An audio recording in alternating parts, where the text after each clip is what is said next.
why do you think you get into trouble all the time? And I had my head down and I was just like, I don't know, man, I'm just a bad kid. And he told me to lift my head up. He said, there's no such thing as a bad kid. What's up, everyone? Welcome to Hockey Culture. This is the place where we try to change the culture of hockey, one interview at a time. And today's special Stanley Cup edition guest, we have Tampa Lightning fan Titus O'Neil, WWE superstar. Welcome, Titus. You know, I'm always interested to talk to people from non-traditional hockey markets to what got them involved and interested in the game of hockey. I know it's speed, it's creativity, it's physical, but what was it like going to your first game, and what actually had you catch that hockey bug that you're like, you know what, I love this sport?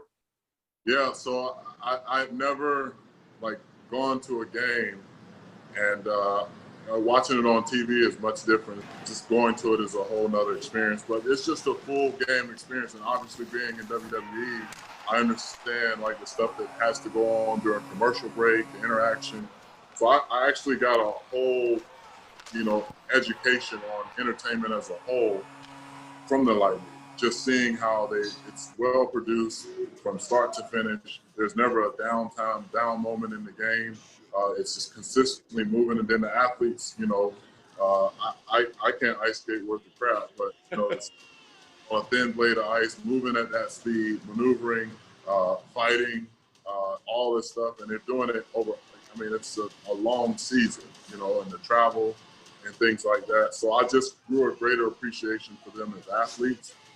But as an organization, like I said, they're very committed on building a brand, a community, and over building a brand for the Lightning. And I think we lead the league in sellouts at Amalie Arena, or amongst the top in sellouts, consecutive sellouts. There's no shortage of tickets, season ticket holders. I just feel like as an organization, there's some places that you can look across sports and see what they do both on the ice and in the community. And I would put the Tampa Bay Lightning against anybody in professional sports, and feel like they would not only hold their own, but pretty much dominate other sports organizations. Well, your story is so inspirational. You've got 2 degrees, you're student body vice president, you play professional football, and as I mentioned in the open, you're a WWE superstar. But what really has inspired me the most is where you came from.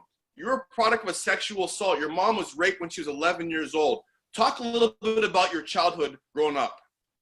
Well, as you said, I'm the product of a sexual assault to my mother, being raped at 11 and having me at 12.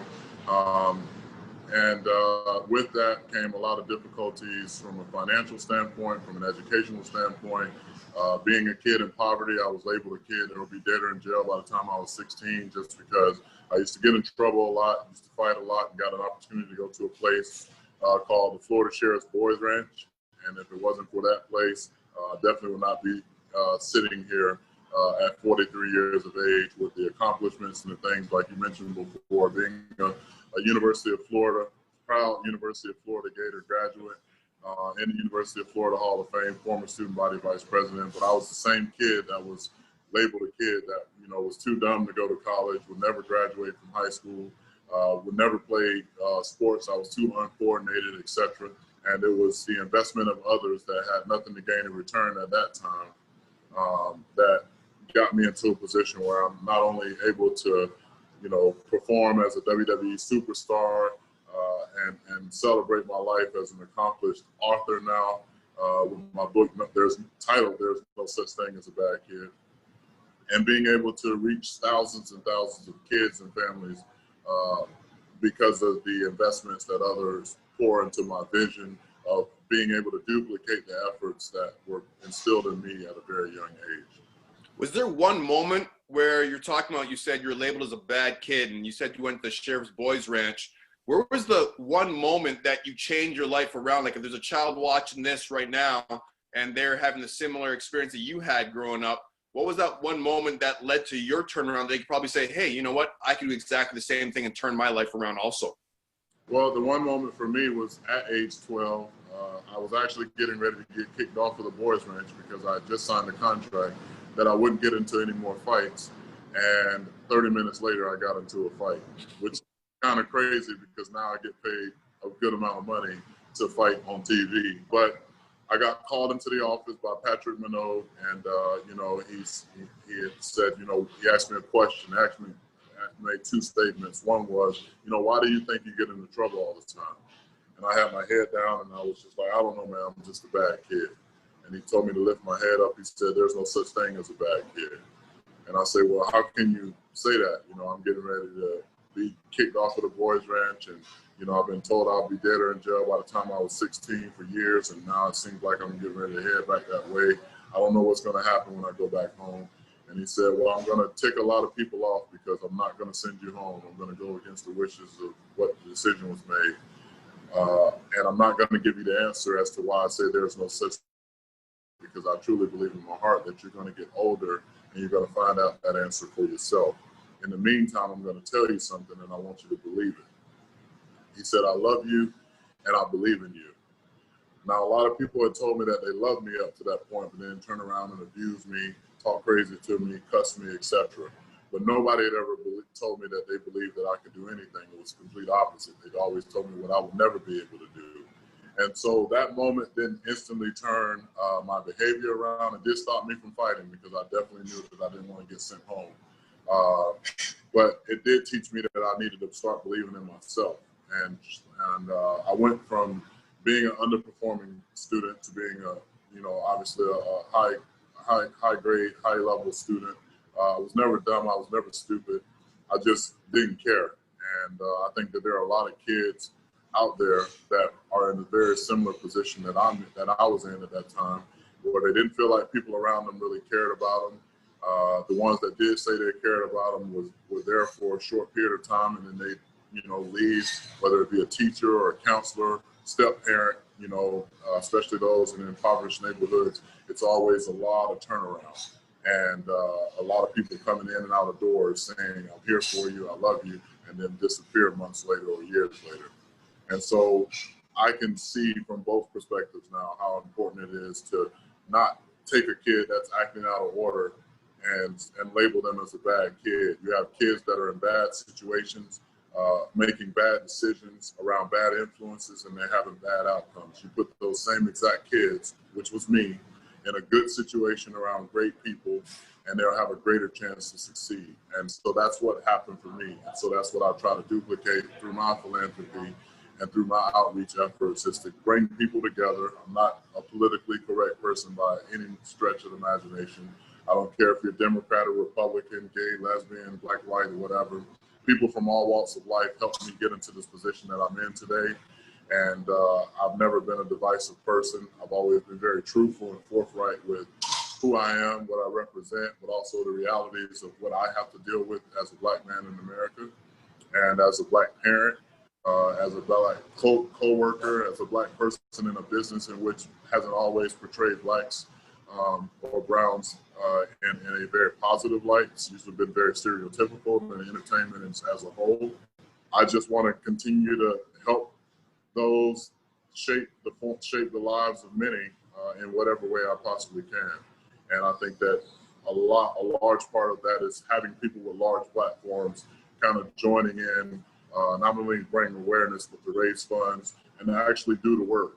And so when I was invited to speak at the All-Star game for the NHL, when it was here in Tampa, to discuss my story and to also, kind of introduce the Declaration of Principles that they put out. I said even that day, all right, now, Gary Bettman and everybody here, now, if y'all gonna put this on paper, don't have me up here looking crazy, because, if it's in writing, that means it's gonna be a concerted effort to try to make sure that hockey is accessible in communities that are underserved and predominantly in the black and brown communities. And I'm very, happy to see that we have not only a great, obviously a team that's in the finals right now in the Tampa Bay Lightning, but a great community partner that's committed to doing the right thing on a consistent basis for all people.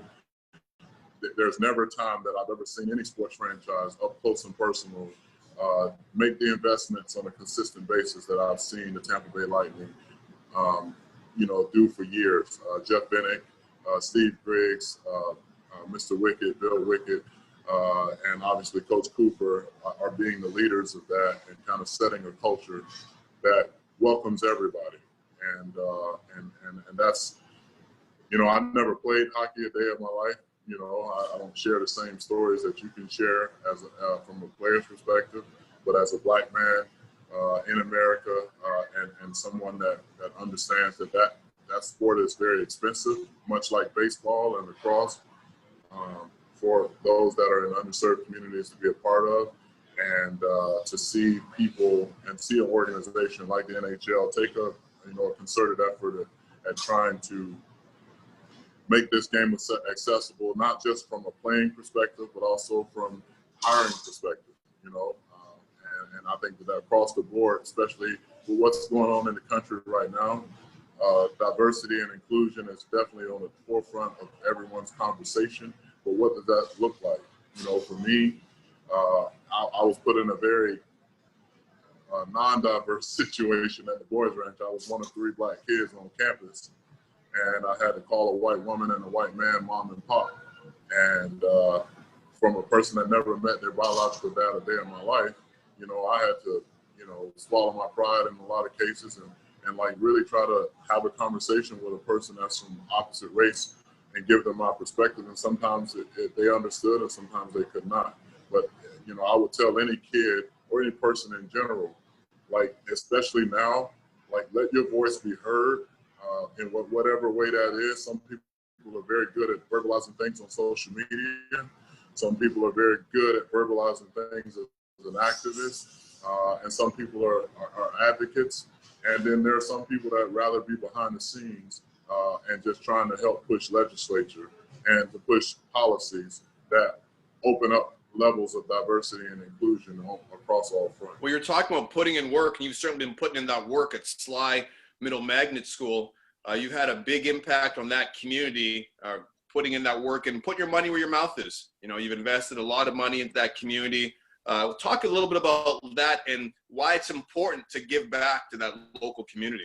Well, I look at all the growth that's happened in the city of Tampa, and over the last 5 years, you can see gentrification happening right before your eyes in various places that were destitute in some cases. And I feel like that whole East Tampa area has so much potential.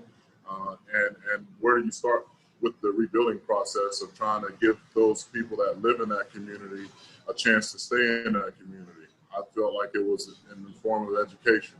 And you start with the kids and the children, and hopefully you can do some things with the adults. So we're building out a prosperity center over there that'll help with a culinary program that will place people in more than higher than minimum wage paying jobs. We're looking at affordable housing in that area, looking at continuing the growth pattern for this, for the not only elementary and middle school there, but for all schools surrounding that area. We're partnering with Feeding Tampa Bay and Metropolitan Ministries and developing a new concept, which we'll be able to have a production kitchen there on the campus of the school, where we'll be able to feed 500 to 1,000 families a week with take-home meals, obviously because food insecurity is a big issue here, as it is across the country. But being able to really just have a place, a hub, where people can grow and learn and have pride in. Like I say, I feel like gentrification is going to come that way, but that doesn't mean the whole community has to be different. There should be some type of culture set, especially for those black and brown families that have lived there for years, being pushed out, whether it be their houses being bought or the landlord issues or whatever it may be, and then, you know, forced to go on a completely opposite end of the city or the county sometimes, puts these families at a very big disadvantage when they're already not making ends meet.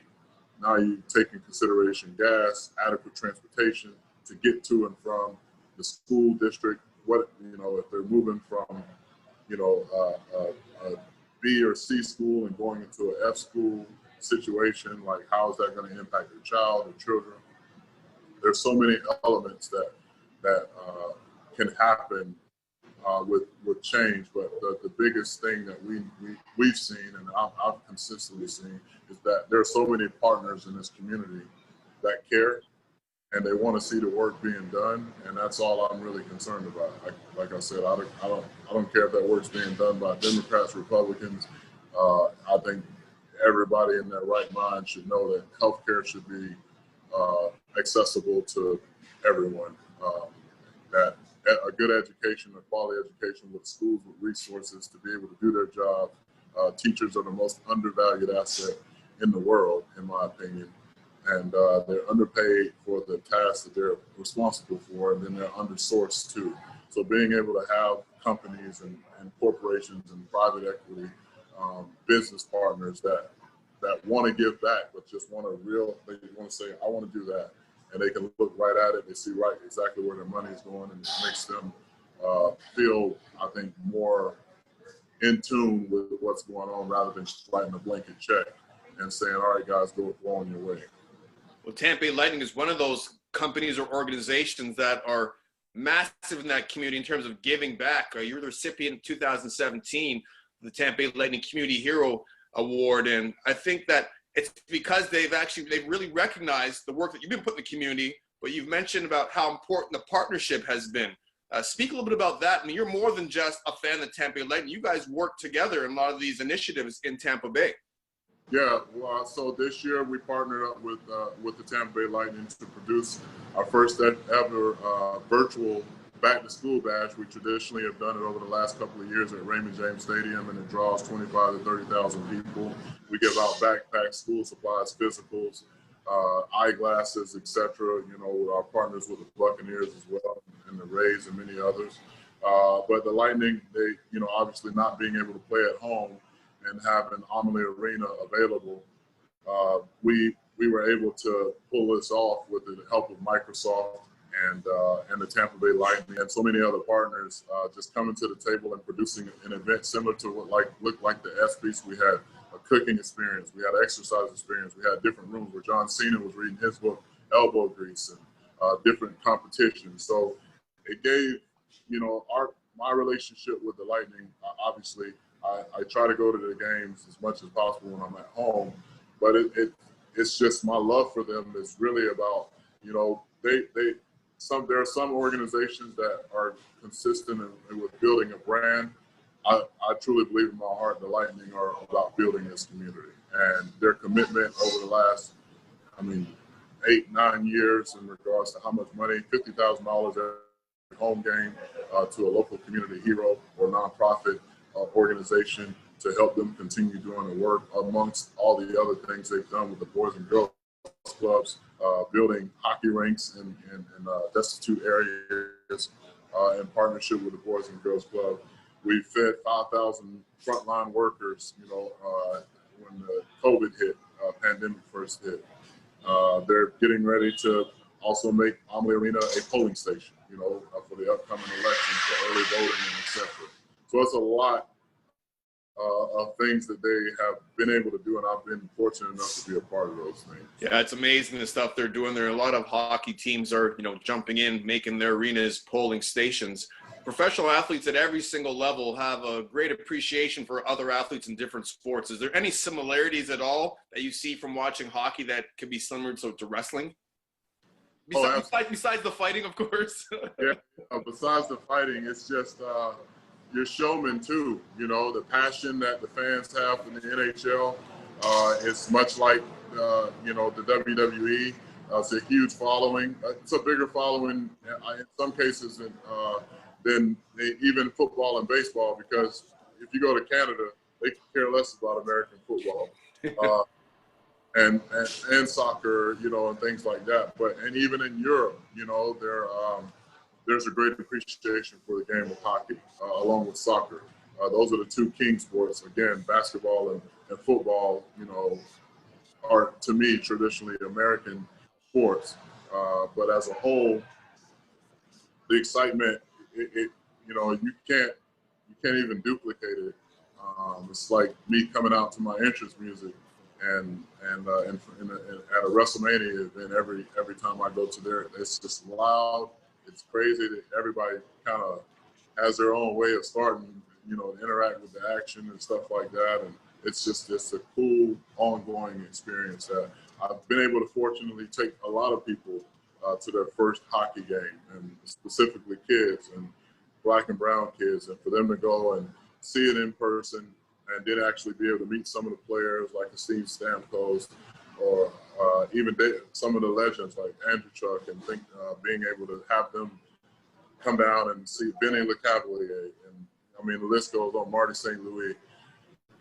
Those guys made homes here, and they made great efforts in being involved in the fabric of the community, and so it gives you a whole different respect for them as athletes. Do you have a favorite player on the Lightning you like to watch? I like for him to stay healthier, but Steve Stamkos, you know, he's a guy that, like, you know, I obviously when they drafted him, he's extremely young, the up-and-coming star, but I've just grown so much love and appreciation for him as a person and as a player. He's grown a lot, and, you know, gotten married here. He's, you know, donated several times to my foundation to help us with our efforts, and so he's my favorite for multiple reasons outside of just being able to what he does on the ice. And obviously, Coach Cooper, you know, his story. Me and him met actually on a plane, and it was like right when he was getting hired to come here, and we just been friends since. You know, exchange texts sometimes, and I try to do my best to see him and his wife, who was on another flight with me like 2 or 3 years after. I had talked to her in other places, but she was flying to Chicago.